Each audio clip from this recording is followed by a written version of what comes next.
The Salar de Atacama in northern Chile is one of the most desolate places on Earth. It's a vast, blinding expanse of salt crust stretching endlessly in every direction, broken only by distant volcanic silhouettes that shimmer purple against the horizon. There's no vegetation. No movement. On clear days, the sky is such an intense blue it almost feels artificial, like a painted backdrop stretched over a lifeless world. People who've visited the salt flats often describe the silence as unsettling. Not peaceful. Not calming. Just absolute. In the summer of 2018, 6 artists from Europe and North America chose this place for a project they believed would redefine their work. They were part of an avant-garde collective known for extreme residencies, abandoned factories, Arctic outposts, offshore platforms. Their goal this time was simple, at least on paper: live for 3 months inside a self-sustaining geodesic dome constructed near the heart of the Sala, and create art inspired by what they called infinite emptiness. The project was led by Elias Vance, a sculptor whose reputation bordered on cult-like. Tall, articulate, and intensely driven, Elias believed modern art had become too insulated, too safe. He wanted confrontation. He wanted environments that stripped people down to whatever was left underneath. The group documented everything. Their early social media posts are still online. Bright sunsets bleeding across white salt. Drone shots of the dome standing alone like a fragile bubble in an endless void. Short videos of laughter, shared meals, and works in progress. Anya Petrova, a minimalist painter from Russia, posted photos of massive white canvases laid out beneath the dome's translucent panels, their surfaces textured with salt crystals she collected by hand. Felix Moreau, a sound artist from France, uploaded ambient recordings of the desert wind. Others experimented with light installations, video loops, and kinetic sculpture. For the first few weeks, it looked idyllic. But as time passed, subtle changes began to appear, things that followers dismissed as artistic eccentricity. The uploads slowed. Captions became shorter. Stranger. One photo showed Elias's metal sculptures arranged differently than before, though no explanation was given. Another featured Anya's canvases marked with faint gray stains that hadn't been there the previous day. Then came the audio. Felix uploaded a 4-hour sound file labeled simply Night 23. It appeared to be nothing but silence. No wind. No movement. Just a low, almost imperceptible scratching sound that repeated at irregular intervals. Listeners who wore headphones claimed the sound seemed rhythmic. Intentional. A week later, the post stopped entirely. The last update came from Anya's account. It was a 10-second video, filmed at night inside the dome. The camera shook as if she were struggling to hold it steady. The artworks behind her were scattered and overturned, no longer arranged as individual pieces but clustered together in unnatural patterns. And in a barely audible whisper, she said a single sentence in Russian. "The salt is not empty. It remembers." That was the final communication. No farewell. No distress signal. No explanation. According to recovered files from their local backup drives, the first month passed without incident. The dome functioned exactly as designed. Solar panels fed the generators. Water was purified from delivered reserves. Inside, the air stayed warm, filtered, and safe, a fragile pocket of humanity surrounded by hundreds of miles of salt and stone. At night, though, several of the artists noted the same sensation. It was difficult to sleep. Not because of noise, there was none, but because of the absence of it. The silence outside the dome wasn't like normal quiet. It felt dense. Pressurized. As if something enormous was pressing its weight against the thin membrane of the structure, testing it. The first tangible problem was the water. Despite multiple checks on their purification system, the water developed a faint taste. Not unpleasant, but unmistakable, briny. Salty.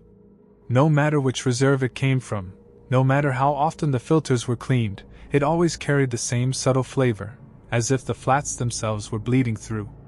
They joked about it at first. Then came the dreams. It started with Anya. In a private voice memo recovered later, she described standing alone on the salt flats beneath a sun that had turned black. The ground was covered in shallow pools, and when she looked down into them, she didn't see her reflection. She saw faces. Strangers. Pale. Featureless. Their eyes were wide and empty, their expressions frozen as if mid-thought. Within days, the others began reporting similar nightmares. Different details. Same structure. A blackened sky. Endless white ground. Pools of liquid reflecting people who weren't there. Elias dismissed it as shared psychology, isolation, stress, suggestion. He encouraged them to push deeper into their work, to use the discomfort. That was when the art began to change. Elias reviewed a time-lapse camera he'd set up in his workspace, meant to document the evolution of one of his larger metal sculptures. What he found disturbed him enough to stop the recording midway through. Between 2 o'clock and 4 a.m., the sculpture appeared to move. Not abruptly. Not violently. Sections slowly loosened. Components unwound themselves with careful precision, as if guided by an invisible set of hands. There was no collapse. No gravity-driven failure. Just a methodical deconstruction. Anya woke one morning to find her canvases altered again. The gray stains had spread overnight, branching outward into delicate, vein-like patterns. She tried washing one, only to discover the marks weren't on the surface. They were inside the material.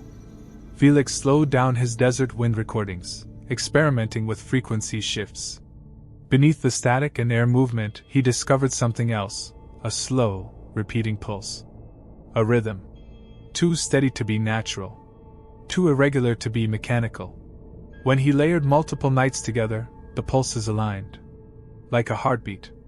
Arguments followed. Accusations. Nervous laughter. Long silences during meals. Each artist suspected someone else was interfering with their work, moving things, altering pieces, staging elaborate pranks. But privately, each of them feared the same thing. That nothing was being touched at all. That the emptiness outside the dome was leaking inward, rearranging things simply by being observed. The breaking point came during a massive electrical storm. For 3 days, lightning circled the Sala without ever striking it directly. Violet flashes illuminated the distant mountains in complete silence. Inside the dome, static built up in the air. Hair lifted. Metal surfaces tingled at the lightest touch. At exactly 3:17 a.m., all 6 of them woke up. Independently. In separate sleeping pods. And every one of them reported the same thing. Something was standing inside the dome. It was tall. Slender. Not quite human. Its surface looked like compacted salt crystals, constantly shifting and refracting the emergency lights. It had no face, only a smooth, oval shape that rotated slowly, as if examining the space. Not them. The art. None of them heard it speak. But all of them felt the same sensation, cold evaluation. Like being measured. When the lightning flashed again, it was gone. In the morning, the dome was unchanged. Except for the art. Elias's sculptures had been arranged into a perfect circle, equidistant from one another. Anya's canvases were layered together, forming a single, massive branching pattern that mirrored the cracks spreading across the salt flats outside. Nothing was damaged. Nothing was random. It was deliberate. They weren't being haunted. They were being curated. After the storm, no one slept. They rationed time instead, short, restless naps taken in shifts, lights left on, voices kept low. No one said it out loud, but all of them were thinking the same thing. Whatever had appeared in the dome hadn't left. It had simply stopped revealing itself. Felix was the first to say what the others were afraid to admit. They needed to leave. He and Lee packed that morning, taking only water, GPS units, and emergency beacons. The plan was simple: walk straight toward the nearest marked service road, reach it by nightfall, and signal for pickup. Elias tried to stop them.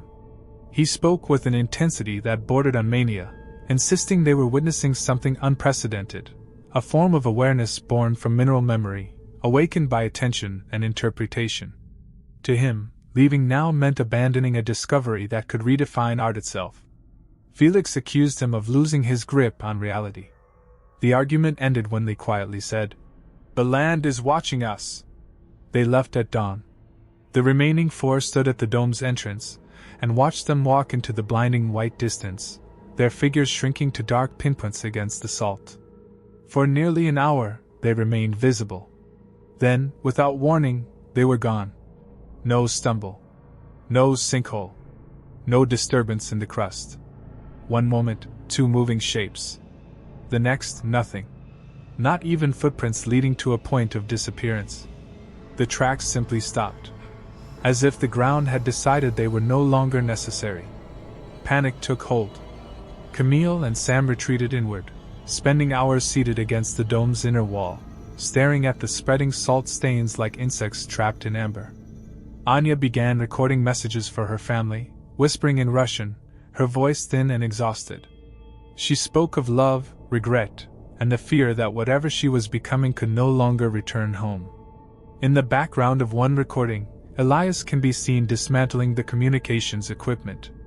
Methodically. Carefully. He said they were contaminating the signal, that outside interference would interrupt the exchange. He spoke of becoming a medium, not an artist. Of letting the Sala finish the work they had started. By nightfall, the dome no longer felt occupied. It felt prepared. The final video, 10 seconds long, shows the aftermath. The artworks had been rearranged again, this time into a single, ritualistic pathway leading directly to the main airlock, which stood open to the salt flats beyond. Wind whispers through the structure. No footsteps. No voices. Just Anya, off camera, breathing. Then her whisper, barely audible. "The salt is not empty. It remembers." Investigators later theorized about toxic brine pockets, sudden collapses, mass psychosis. None of those explanations account for what the artists left behind.